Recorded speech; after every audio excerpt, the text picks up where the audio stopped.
ஒரு நல்ல திரைப்படம் அப்படிங்கிறது நமக்கு மன நிறைவை கொடுக்கறதா மட்டும் இல்லாம நமக்கு ஒரு பாசிட்டிவிட்டி, ஒரு பாசிட்டிவ் வைப்ஸ் கொடுக்கறதாகவும் இருக்கணும். அதாவது நமக்கு ஒரு நெகட்டிவ் எனர்ஜி, ஒரு நெகட்டிவ் வைப்ஸ் கொடுக்க கூடாது. அந்த மாதிரி இப்ப வந்திருக்கக்கூடிய ஒரு அருமையான ஒரு தரமான ஒரு படத்தை பத்தி தான் இன்னைக்கு நம்ம வீடியோல பார்க்க போறோம். அன்பு நண்பர்களுக்கு வணக்கம். இது தடம் யூடியூப் சேனல். தடம் பார்த்து நடப்பவன் மனிதன், தடம் பதிப்பவன் மாமனிதன்.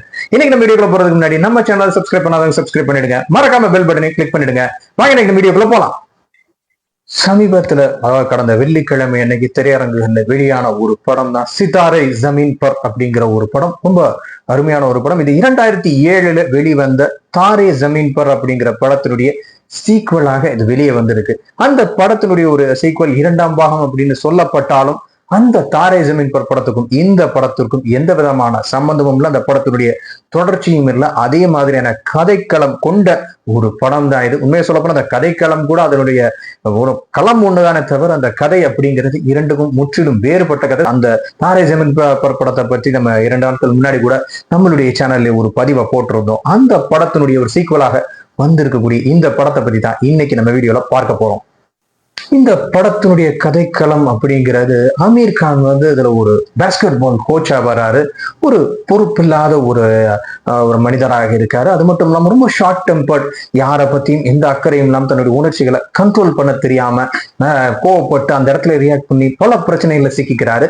அந்த மாதிரி அவர் ஒரு பிரச்சனையில சிக்கும் போது அது ஒரு கோர்ட் கேஸ் வரைக்கும் போய் அந்த கேஸ்ல வந்து அவருக்கு தீர்ப்பு வந்து எப்படி வருதுன்னா, ஜெயிலுக்கு போறதுல கம்யூனிட்டி சர்வீஸ் பண்ணணும் அப்படிங்கிற ஒரு தீர்ப்பு வருது. கம்யூனிட்டி சர்வீஸ்னா இவர் என்ன பண்ணணும் அப்படின்னா, ஒரு இன்டெலெக்சுவலி சேலஞ்ச், அதாவது மன வளர்ச்சி குறைபாடு உள்ள இளைஞர்களுக்கான ஒரு பேஸ்கெட் பால் டீமுக்கு இவர் கோச்சாக செயல்படணும் ஒரு 3 மாத காலத்திற்கு அப்படிங்கிற ஒரு தீர்ப்பு இவருக்கு வழங்கப்படுது. அந்த தீர்ப்பை ஏற்றுக்கிட்டு இவர் போய் இந்த பேஸ்கெட் பால் டீமுக்கு ட்ரெயின் பண்றப்ப இவர் அந்த டீமுக்கு ட்ரெயின் பண்ணாரா இல்ல அந்த டீம் இவருக்கு ட்ரெயின் பண்ணாங்களா அப்படிங்கிறது தான் இந்த படத்தினுடைய கதைக்களம்.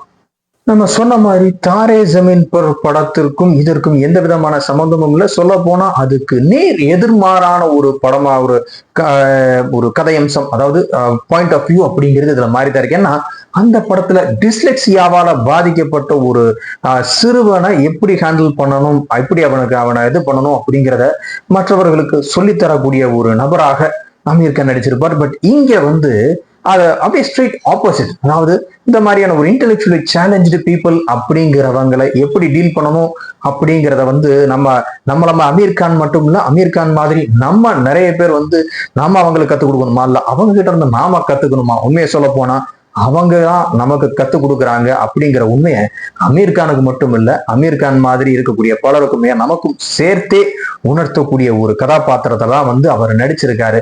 இந்த பேஸ்கெட் பால் டீம்ங்கிறது ஒவ்வொரு பிளேயர்ஸும் ஒவ்வொரு மாதிரி, ஒவ்வொருத்தருக்கும் ஒவ்வொரு பிரச்சனை, ஒவ்வொருத்தருக்கும் ஒவ்வொரு இண்டிவிஜுவல் கேரக்டர். இப்படிப்பட்ட அந்த கேரக்டர்ஸ் வந்து நம்ம அப்நார்மல்னு சொல்றோம். உண்மையிலேயே அவங்கதான் அப்நார்மலா இல்ல நாம அப்நார்மலா அப்படிங்கிறத ரொம்ப அழகாக நமக்கு புரிய வைக்கிறாங்க. நமக்கு நம்ம நார்மல், அவங்களுக்கு அவங்க நார்மல். இந்த நார்மல் அப்படிங்கிறது ஒவ்வொருத்தருக்கும் மாறுபடுது அப்படிங்கறது ரொம்ப அழகா சொல்லியிருப்பாங்க.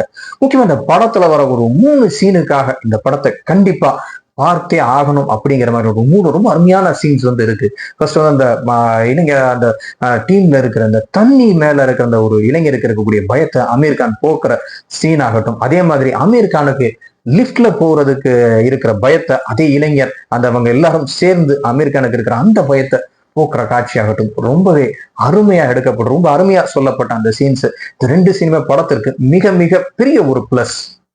அமீர் கானுக்கும் ஜெனிலியாவிற்கும் இருக்கக்கூடிய அந்த ரிலேஷன்ஷிப் பிரச்சனையை பத்தின ஒரு பேச்சு வரும்போது அந்த பாஸ்கெட் பால் டீம்ல இருக்கிற ஒரு பொண்ணு சொல்லும், அது பிரச்சனைகளை முடிக்கிறது ரொம்ப ஈஸி, அது சாரி சொன்னா முடிஞ்சிடும், உங்களுக்கான அந்த வழிதான் தெரியல அப்படின்னு சொல்லி அந்த பொண்ணு செஞ்சு காமிக்கும் அந்த இதை சொல்லும் போது ரொம்ப அருமையா இருக்கும். இவ்வளவு சிம்பிளா இந்த இதை செய்ய முடியல, இவங்களால அந்த ஈகோ இல்லாம அந்த சாரி அப்படிங்கறது சொல்ல முடியுது, நார்மலான பீப்புளால சொல்ல முடியல அப்படிங்கிறது ரொம்ப அழகா காமிச்சிருப்பாங்க. அதுக்கப்புறம் இந்த குழந்தை பெற்றுக்கிறது விஷயமாக ஜெனிலியாவுக்கும் அமீர் கானுக்கும் நடக்கக்கூடிய அந்த உரையாடலை வந்து அமீர் கான் வந்து சொல்றாரு, நமக்கு ஒரு குழந்தை பிறந்து அந்த குழந்தை இவங்கள மாதிரி இருந்துட்டு என்ன பண்றது, ஒரு டவுன் சிண்ட்ரோமாலேயோ இல்ல ஆட்டிசமாலேயோ பாதிக்கப்பட்ட ஒரு குழந்தை நமக்கு பிறந்தா என்ன பண்றது அப்படின்னு சொல்லி அமீர் கான் அந்த பயத்தை சொல்லும் போது அந்த பாஸ்கெட் பால் டீம்ல இருக்கக்கூடிய அந்த ஒரு இன்டெலெக்சுவலி சேலஞ்சு பர்சன் அதை கேட்கும் போது அவர் சொல்லுவாரு, இந்த மாதிரி ஒரு குழந்தை எனக்கு பிறந்தாலும் நான் ஏத்துக்க மாட்டேன் தான், ஆனா கண்டிப்பா அந்த குழந்தைக்கு உங்களை மாதிரி ஒரு அப்பா கிடைக்கணும் அப்படின்னு நான் விரும்புவேன் அப்படின்னு சொல்லுவார். ரொம்ப அழகாக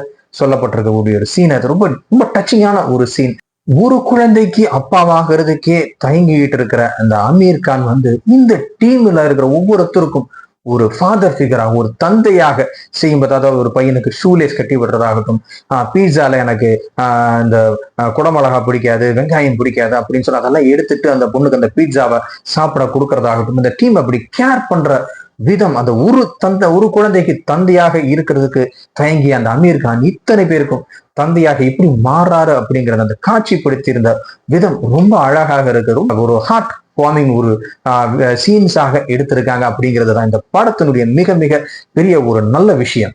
கம்ப்ளீட்லி ஒரு டீசன்ட் பிலிம். நம்ம சொன்ன மாதிரி இந்த இன்டெலெக்சுவலி சேலஞ்சு பீப்புள் நமக்கு லைஃப்ல நம்மள மாதிரி அமீர் கானுக்கு மட்டும் இல்லாம நம்மள மாதிரி ஆட்களுக்கு அவங்க சொல்லிக் கொடுக்கறதுக்கு நிறைய விஷயங்கள் இருக்கு. நாம லைஃபை பார்க்கிற விதத்துக்கும் அவங்க லைஃபை பார்க்கிற விதத்துக்குமே நிறைய வித்தியாசம் இருக்கு. அதை அதை உணரும் போதுதான் நாம நார்மலா அவங்க நார்மலா அப்படிங்கறது நம்மளால புரிஞ்சுக்க முடியும். ஆனா வெற்றிக்கும் தோல்விக்கும் நமக்கு வித்தியாசம் தெரியும். பட் அவங்க அந்த வெற்றியையும் தோல்வியையும் ஒரே மாதிரி எடுத்துக்கிறது அப்படிங்கிற பக்குவம் நமக்கு இருக்கிறதுல, பட் அவங்களுக்கு இருக்கு அப்படிங்கிறது ரொம்ப அழுத்தமாக காமிச்சிருக்காங்க. அவங்கள அப்நார்மல்னு சொல்றோம், நம்மள நார்மல்னு சொல்றோம் அப்படிங்கறத ரொம்ப ஆணித்தரமாக அழுத்தமாக உணர்த்தி இருக்கிறது தான் அந்த படத்தினுடைய சக்சஸ்க்கு ரொம்ப முக்கியமான ஒரு காரணம்.